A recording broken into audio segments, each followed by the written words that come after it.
everyone, welcome. You're watching our continuous coverage of what's happening in the Middle East. What started as a joint operation by US and Israel against Iran has now spread to Middle East as well.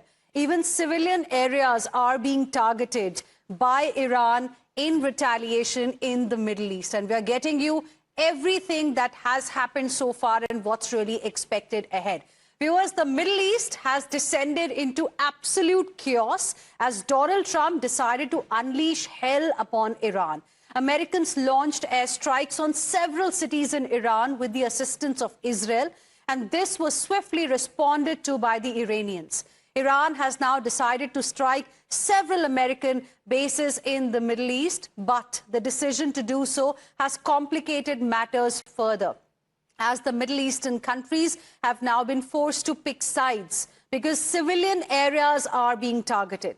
While countries like UAE and Qatar have declared they have the right to retaliate, Saudi Arabia even went as far as saying that they will join the American operation against Iran, simply because Iran chose to strike sites within Saudi Arabia. Let's take you through some of the visuals that streamed into the newsroom a short while ago. You're seeing visuals on your screens right now, the American assets that were hit in strikes by Iran. Now even civilian areas are being targeted. Let's put up the visuals that we have got for you from Dubai specifically. Now, this is very, very important. It's important to highlight, why is Iran targeting Dubai? Why is Iran targeting civilian areas in the Middle East specifically? We are getting visuals from different parts. These visuals are from Dubai. And if you look at the impact of what has happened, the aviation sector has got severely impacted because airports across Middle East are getting impacted. Several Middle Eastern countries have also decided to restrict their airspaces. And as a result, if you look at Dubai International Airport, it has shut down its operations. Lakhs of passengers remain stranded there. And those are the visuals that we are getting from Dubai. Civilian areas, residential areas are being targeted. What's the purpose? That's the question that's being asked. We'll tell you everything that's happening right now. It's a developing story, and Times Now is keeping you ahead on this biggest story of the day. But first up, here's what Donald Trump, the US president, said after launching this operation with Israel. It has always been the policy of the United States, in particular, my administration, that this terrorist regime can never have a nuclear weapon. I'll say it again. They can never have a nuclear weapon. To the members of the Islamic Revolutionary Guard, the armed forces, and all of the police, I say tonight that you must lay down your weapons and have complete immunity, or, in the alternative, face certain death. So, lay down your arms. You will be treated fairly with total immunity, or you will face certain death. Finally, to the great, proud people of Iran, I say tonight that the hour of your freedom is at hand. When we are finished, take over your government. It will be yours to take. This will be probably your only chance for generations. Now is the time to seize control of your destiny and to unleash the prosperous and glorious future that is close within your reach. We are going to destroy their missiles and raise their missile industry to the ground. It will be totally, again, obliterated. We're going to annihilate their Navy. We're going to ensure that the region's terrorist proxies can no longer destabilize the region or the world. So this was the statement that we got from US President Donald Trump earlier in the day. Then a statement came from Israeli Prime Minister Benjamin Netanyahu as well. In fact, who also called for regime change, who called, who said that Iran's terrorist regime poses existential threat to both Israel as well as the United States of America. And that's the reason why a regime change is important. Let's now tell you about top 10 big developments that have taken place. Reports are suggesting Iran's defense minister has been killed. No official confirmation has come from Iran yet. Israeli media is reporting there's been no contact with Khamenei, the supreme leader. Again, no official confirmation on this one too as of now, but this is what is being reported. Iran is saying, however, on the other hand, that supreme leader as well as the president, both of them are very much alive. They're absolutely fine. They are safe. We are also expecting a statement, in fact, by the supreme leader of Iran soon.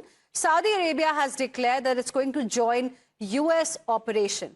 Iran's media is reporting that Iranian school was targeted. According to them, 51 have lost their lives in the school attack. Now, this is as per the Iranian media. Hamas, on the other hand, has urged Arab nations to join hands and to retaliate. Explosions are being heard in Kuwait, Bahrain, as well as Qatar. One person has died in the missile strike that happened in Abu Dhabi. As per reports, it was a Pakistani national. And Iran's supreme leader is likely to address the media. It hasn't really happened so far. Officially, we haven't really heard from the Iran supreme leader yet. Now we have some breaking inputs coming in at this point in time. UNSC emergency meeting is expected to happen at 2:30 a.m. This is the big news that we are getting for you at this point in time. An emergency meeting of the United Nations Security Council is going to happen at 2:30 a.m. in a few hours from now. Rishabh, my colleague, is joining us on the broadcast. Rishabh, what more details can you share with us? Well, what we're given to understand that the United Nations Security Council is all set to hold an emergency session at around 2:30 a.m. Tonight, India time, and this meeting would be discussing around what is happening and unfolding in West Asia. Remember, after US and Israel had a joint operation hitting Tehran early this afternoon, what we are given to understand that Iran has attacked almost every GCC country except Oman. And now a UNSC meeting is being convened to discuss the West Asia conflict and also to understand how the whole hostilities in the region can be seized. Remains to be seen how things unfold. Russia wants this to stop as soon as possible, or for that matter, immediately. But remember, United States have veto power in UNSC and might veto this whole resolution that comes in from United Nations Security Council. Right. Thank you, Rishabh, for the moment for joining us with your inputs on this story. We have more breaking inputs, in fact, coming in at this point in time. And we have a post that has been put out by External Affairs Minister Dr. S. Jaishankar. He has spoken with Israeli Foreign Minister, and he has put out a post on social media platform X saying that India has reiterated its call for dialogue and diplomacy to de-escalate the tensions. This is the update that we are getting for you. Dr. S. Jaishankar has put out this post on X. Shanjoy Chaudhary, my colleague, is joining us live right now on the broadcast. Shanjoy, earlier we had a statement from Ministry of External Affairs. Now a post by Dr. S. Jaishankar, again reiterating India's call for dialogue and diplomacy, and also talking about the fact that de-escalation is the need of the hour. Yes, this is the Indian position, and it's the 3 Ds: dialogue, diplomacy, and that India has always said, whether it relates to Russia, Ukraine, whether it related to Israel, Hamas, and now, in this case, America, Iran, Israel. Again, dialogue and diplomacy is the key, India believes, and then, of course, de-escalation. Because unless there is de-escalation, you can't really have too much dialogue or too much diplomacy. First, there has to be some kind of ceasefire, is what India would like. And once there is a ceasefire, people can sit across the table and sort things out. Let's not forget that even 24 hours ago, people were sitting across the table in Geneva, the Americans and the Iranians. And despite that, this has happened. So what Jaishankar is saying is, let that effect take place. Let those discussions that were going on in Geneva continue. Right. And if they continue, then perhaps something can be arrived at. Right. Shanjoy, I request you to please stay on with us. Let's also welcome our guests who are joining us on the broadcast this evening. We have a very important, interesting panel, in fact, with us. Retired Lieutenant General KJS Dhillon, former GOC Chinarkot, joining us live right now. Sierra Claire, foreign policy expert, live with us. Burzine Wagmar, Center for Iranian Studies, University of London, joining us live right now. And also, we have with us Manish Chand, foreign policy expert, and he's joining us live from Tel Aviv. Good evening to all of you. Thank you for joining us here on Times Now. Manish Chand, to you first. You are in Tel Aviv right now. Can you explain to us how is the situation right now? So see, the situation right now is very volatile. It's a very grim situation. Even as I speak to you right now, the sirens are going off. I'm in a hotel here, which is next to the beach. And they're constantly, like since morning, I have woken up. I think at least 10, 12 times people have gone rushing to the bunker, which is in the car basement parking there. There is a sense of panic, anxiety, and a sense of resignation as well. But these are mostly foreigners who are staying in the hotel. They are worried more than the Israelis. For Israelis, and I spoke to several of them today over the course of the day, they seem to be, for them, it's like, they're used to it. They've seen it all before. But yes, they are also worried and they are baffled, puzzled that why this is happening. And, today when the strike happened, it was a Sabbath day, holiday in all of Israel, and with a bright, beautiful blue skies, sunny day and everything. No one was expecting this. This was supposed to be a holiday for Israelis. But that apart, as we know, that this was in the making for some time, and but not many people, even some of the experts I spoke to here, they did not expect the strike would come so early, because we had these talks in Geneva only recently, and there was supposed to be another round. So, the whole point that give diplomacy a chance, that clearly, because Trump is determined. His one-point agenda is the toppling of, the elimination of what he called the terrorist regime headed by Ayatollah Ali Khamenei. That is his one-point agenda. They have been working for this long time. In a way, you see here, I'm talking to people, this is the unfinished agenda of what happened in summer of 2025, last year. The midnight strike that happened and all that. And I was talking to for a person who knows the American Jewish woman here. And she said that, compared to what it was last year, it is not of the same scale. Last year, because the Iranian regime is much weakened. And last time Americans were able to destroy a lot of military assets.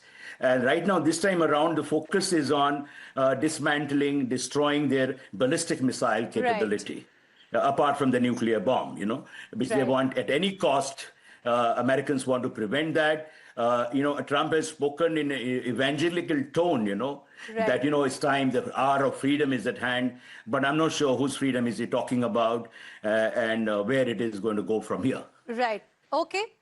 Stay with us, Manish Chand. Let me also go across to my other guests as well. And we have, in fact, some more breaking inputs coming in at this point in time. And we are getting to know that India's External Affairs Minister, Dr. S. Jaishankar, also had a telephonic conversation with Iranian foreign minister this evening, and he has put this information out on social media as well. And he said he shared India's deep concern at the recent developments in Iran and the region. This is the latest update that we are getting for you. Lieutenant General Dhillon, now two important updates have come in.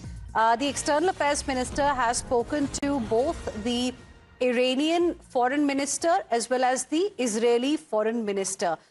It's a tough situation for India really to be in, given how the relationship is of India with both Israel as well as Iran. Almost every country has started taking sides, but India, in its statement, has been quite measured. It has said that we believe in diplomacy, dialogue and de-escalation. What do you make of how India has responded, and what can be expected going forward? Good evening, ma'am, and good evening to the fellow panelists and all your viewers. India, by sheer, economy, the military might, the location in the subcontinent, even during Russia-Ukraine war, India was very clear, we are friends to both. Here also, we are historically, economically, socially, culturally very well connected to Iran, as also to Israel, including the defense ties. So if you were to ask me where does India stand here, my reply would be India stands on its 2 feet. We are friends with both, and if both the parties require the good offices of Indian government to negotiate or mediate, I think we will be very happy to do that.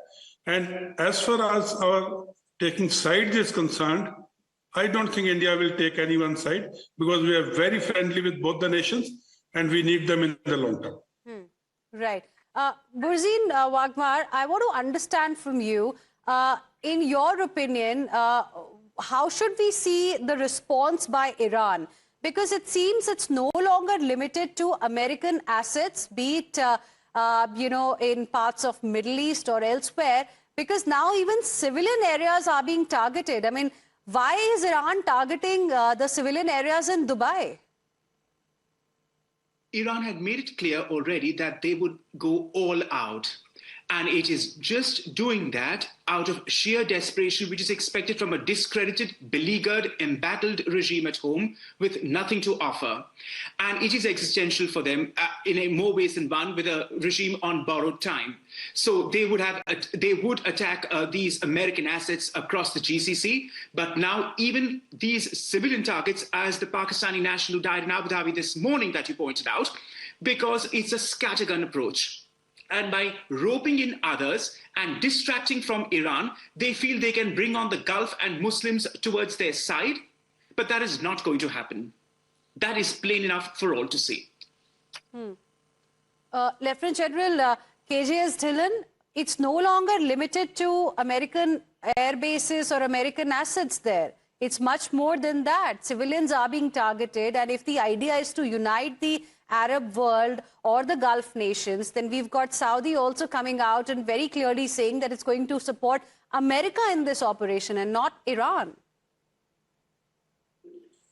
See, the situation which is developing is, what Iran is doing is it is hitting the American assets in the region, thereby trying to cause casualties of American nationals, the military personnel and the civilians who are in those bases.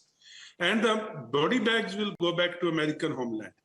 Now, America can afford anything on this earth. One thing which they cannot afford is the body bags coming back home. And as it is, President Trump's rating is quite low. And with the body bags reaching home, they are likely to hit it further. So Iran probably is trying to achieve this. As regards trying to hit other nations, in Dubai, I am told a hotel has been hit where some foreigners are staying. Trying to hit the other nations in the GCC, other than Oman, basically they're trying to get into a madman theory. That stop this madman, and then people will come in, try to mediate and stop the war. Because open request to America or to the world that we are ready to negotiate, we are ready to surrender, we are ready to have no nuclear, no missiles and all, has not worked. Because American president and Israel are very clear they will achieve their declared goal of regime change. So maybe he's trying to involve other nations so that other nations come in and try and mediate and say, okay, calm down. I think that is the approach Iran is taking by trying to hit everyone in the region. Okay. Burzin Wagmar wants to respond. Yes. Yeah, I agree that there is the perception of Trump being utterly unpredictable, but at the same time, the Iranians are utterly illogical too. You see, the point is that Iran does not want to discuss, which is why time ran out with these negotiations on Thursday in Geneva.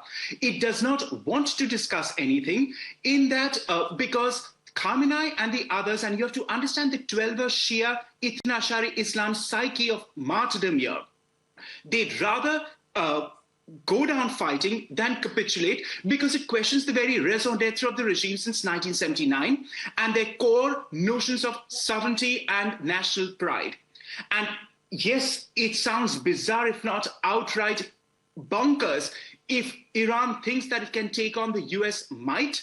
But that is precisely the point. You may talk about Trump being the madman theory, but it also applies to the mullahs in Tehran who have this existential martyrdom theory of Shia Islam, which enjoins and propels their worldview and dark vision of apocalyptic takeovers of whether the Gulf or destroying Israel, so on and so forth. It has nourished and fed them for the last 47 years. You would think that there would be the reformists, and there are indeed the reformists within the regime who are lawless, who are talking about let's come to some compromise.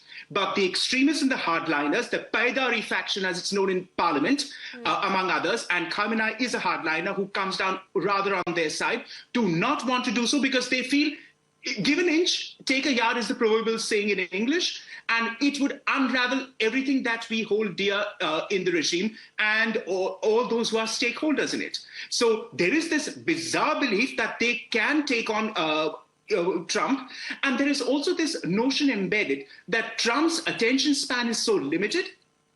Once he's fed up, and if he doesn't get his goals in, say, a week's time or something, and if he thinks he's coming to it like Venezuela with a neat operation, and clearly that's not the case because Iran is not Venezuela. I think we can all agree on that. His attention will focus elsewhere. He'll move on to the next topic, and we will dig our heels in and stick it up, ride it out. And then, of course, we can then go into further negotiations because Trump will be compelled to come back to us for negotiations, and then our demands will be more severe because we have the so-called upper hand. I know it sounds utterly bizarre, but this is, I mean, I'm sorry to say, Iranian studies thinking, and what my colleagues and I have factored in and worked out, and this is how Tehran operates as a regime. Okay. I think Manish Chand also wants to come in. Yes.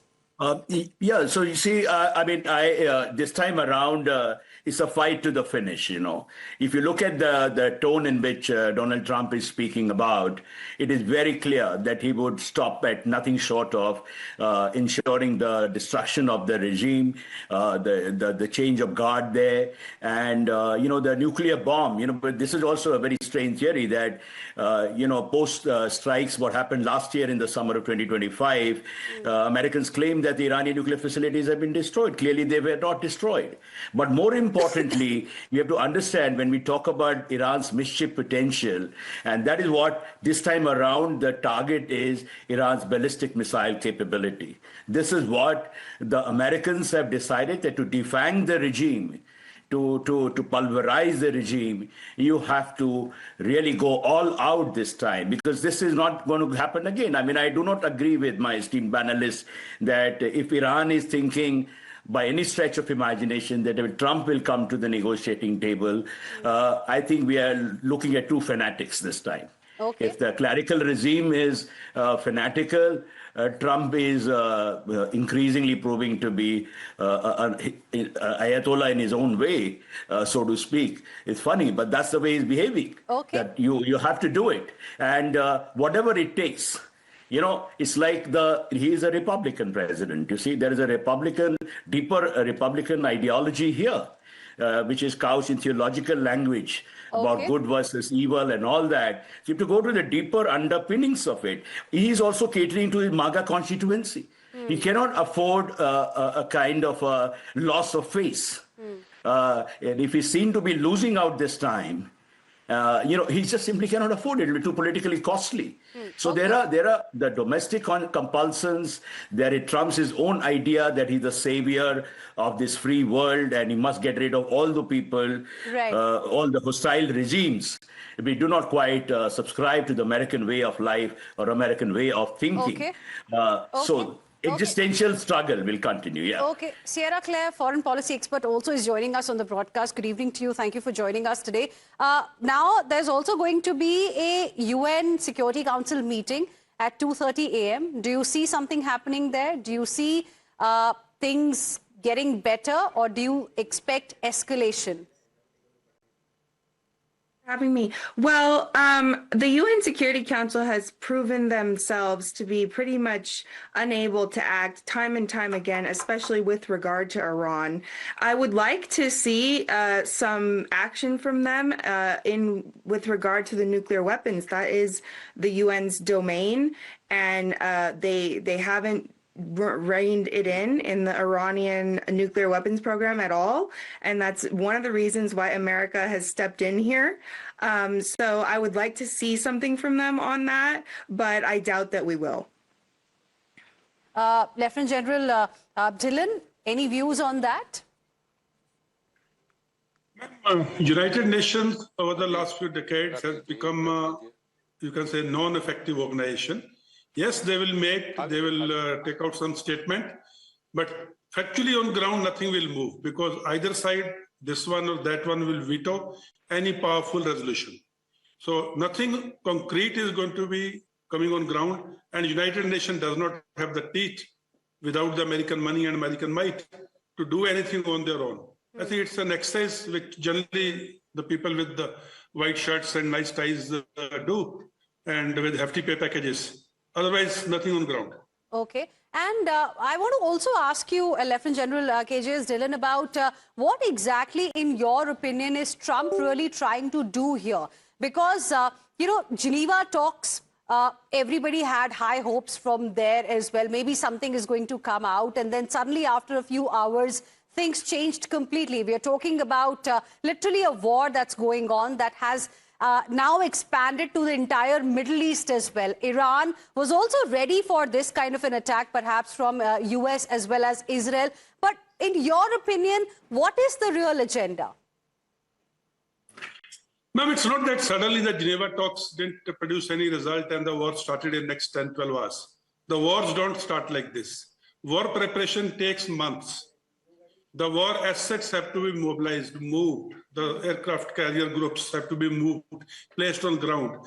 The coordination between Israeli weapon systems and American assets has to be carried out. A lot of things are done on ground, which takes time. So these things were going on for last few months. And what happened today morning is the culmination of all those aspects. Now, coming to what Trump is trying to achieve. I think it's not only the military action which is going to achieve the regime change. And boots on ground is not an option as of today. So what's going to happen is it's going to be a multi-pronged approach. One is to destroy the military hardware, may it be the missile sites, may it be the air defense, may it be the nuclear assets. And second is going to be the decapitate the political leadership and the government officials who are pro-regime or hardcore pro-regime. In addition to that, economic degradation of all the economic assets will take place, which will take a longer time as compared to the first two. And so that Iran does not get up again and get into the war fighting mode again for next few decades. And one more aspect which will happen is the military industrial complex, which is producing the warlike stores or the war hardware, will also be destroyed. And all this will happen along with a very strong narrative building so that it is seen by the world as a just war. And coupled with this will be the assets, the intelligence assets and the sleeper cells within Iran would be activated to initiate an internal uprising and regime change. So all these things will happen simultaneously. Some will happen in the first phase, some in the middle phase, some in the long-term phase. Okay. Also, I want to ask you, I mean, even if we do see that happening, what next for Iran? Who is going to really be taking over? I mean, are we likely to see after Boots perhaps US declaring that it's going to take control till Iranians learn or Iranians figure out who is going to be leading them? I don't think Americans will put the boots on ground or will take a risk like Afghanistan to run the country. I think there will be some puppet government which will be formed, which will be pro-American people of Iranian origin. So they will rule by proxy, not by physical presence. And I don't think that is possible because in spite of complete annihilation, certain aspects of the present regime will remain. And those can cause problems for the American troops on ground. Okay. So it's going to be American troops in big cities and the control centers, and the countryside is going to be controlled by the Iranian people who are friendly to America. Okay. Murzin Wagmar wants to respond, but I have to slip into a very, very short break. We'll be back and we'll continue this discussion. Stay with us.